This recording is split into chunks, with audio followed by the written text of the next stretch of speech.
So first of all, the mass transit incident. You brought this up, Lance. Yep. Regarding it being mass transit number 2. Yeah. And I disagree with that for several reasons. First, I'm going to talk about where both of those things are similar. They both involve someone getting hurt. They both involve going off script. And that's about it. And they both involve somebody not in the business.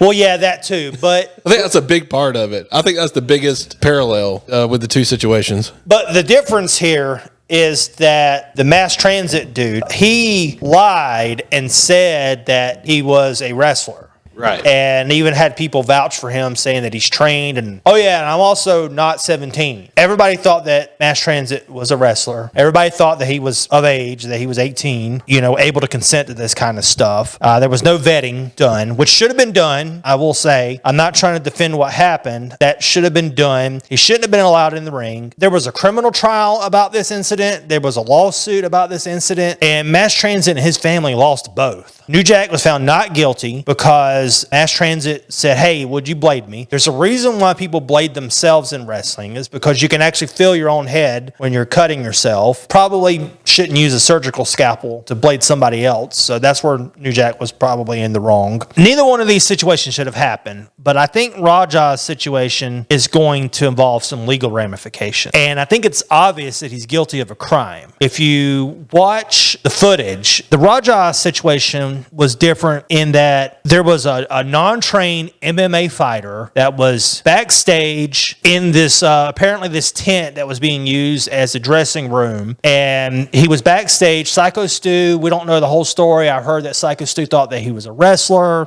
He crushes a beer can on his head. Probably a dumb move, but it happened. Definitely didn't warrant what actually happened to him. And I would say that mass transit didn't deserve what happened to him either, but I guess that's what happens when you go backstage and overly cocky around New Jack, and you shouldn't do that. It was just a recipe for disaster. This was a recipe for disaster, but the escalation for it just went way above and beyond what happened. After the incident where Psycho Stu crushed the beer can on Raja's head. He had a bunch of wrestlers step in, and they were very proud of the fact that they knew what the word worker meant. They said it about 100 times. Oh, he's not a worker. He's not a worker. And then you had Raja Jackson just very much just already premeditating everything that he's going to do. And there's footage of this. And that's one of the problems when you're streaming. Actually, I saw a video of a lawyer analyzing this. And he's like, live streaming is the best evidence for cops. Right. So if you're going to do something illegal, you probably shouldn't be live streaming. This other wrestler, AJ Mana, he steps in and he's talking about, he's proud of the fact that he knows what a receipt is. So he keeps telling them, give him a receipt, and all this other kind of crap. They allow this guy, a non-wrestler who was allowed backstage with his own cameraman to just be walking around to have a spot in a match.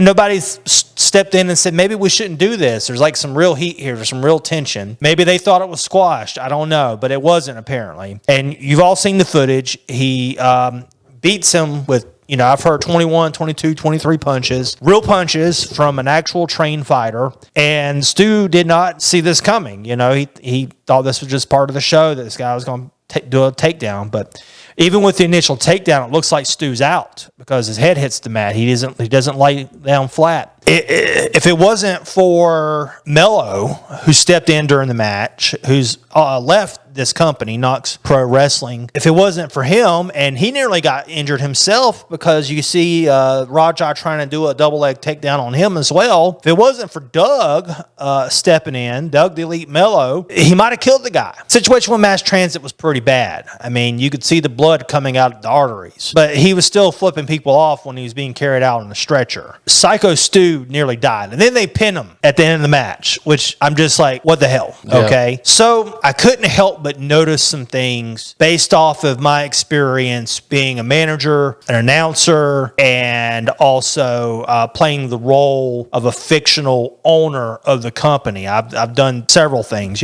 so I did the whole Eric Bischoff character thing. I've done the whole heel manager type role. I've been an announcer. I've seen myself in various roles. I've done sound.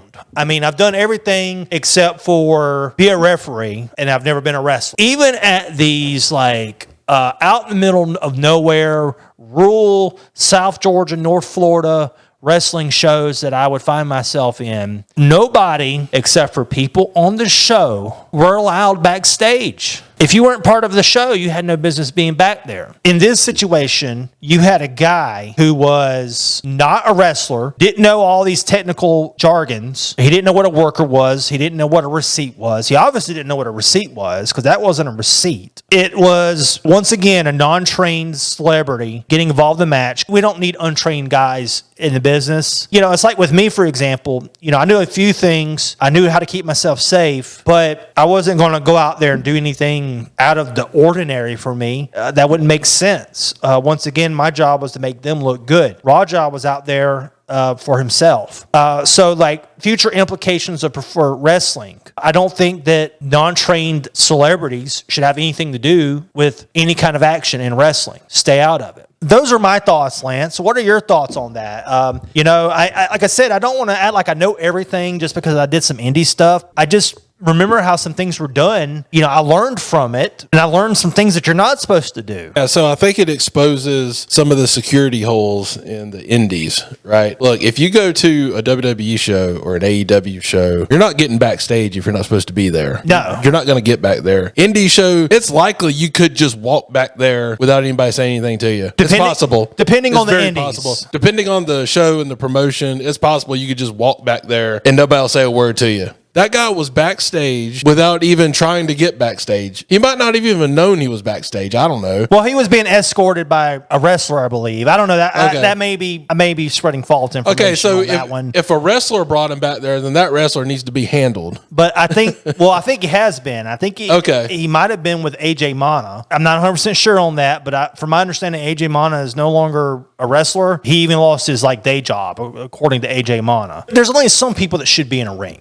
Anybody that's trained and part of the show, and there's only a handful of people that I think that have any right to be untrained and in a ring. First of all, announcers. I don't know if AEW WWE does any different, if they give those guys any training, but generally an announcer is not trained in wrestling, or if they have been trained, it's very little. Referees are trained to some degree. Of course, they take bumps and they do all of that. I can understand the occasional celebrity appearance, a celebrity acting as a valet coming into the ring or whatever. If you're going to include a celebrity, train them. And if they're going to be involved in any action whatsoever, they need to be trained before they're in that action. Trained enough to put on a match. An announcer like Michael Buffer or somebody that's not been trained in wrestling, they're okay to be in the ring.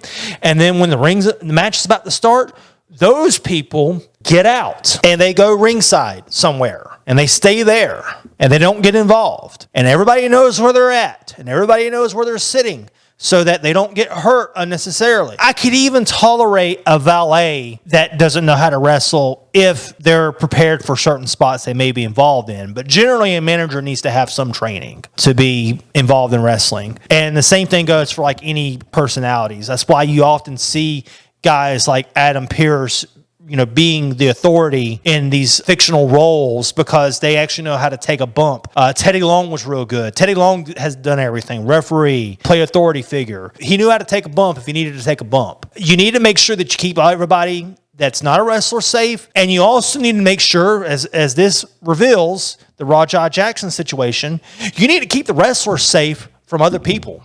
You need to make sure that somebody isn't going backstage with a gun. You need to make sure that Paul Heyman is away from Tommy Dreamer when he's pissed off. Or at least make sure that Tommy Dreamer's been paid. But that's the thing with indies, though. That goes back to what I was saying. They can't. It's not like they can afford a security staff. Well, that's the thing. In my opinion, if you've got a small group of guys, it should be the boys policing everything.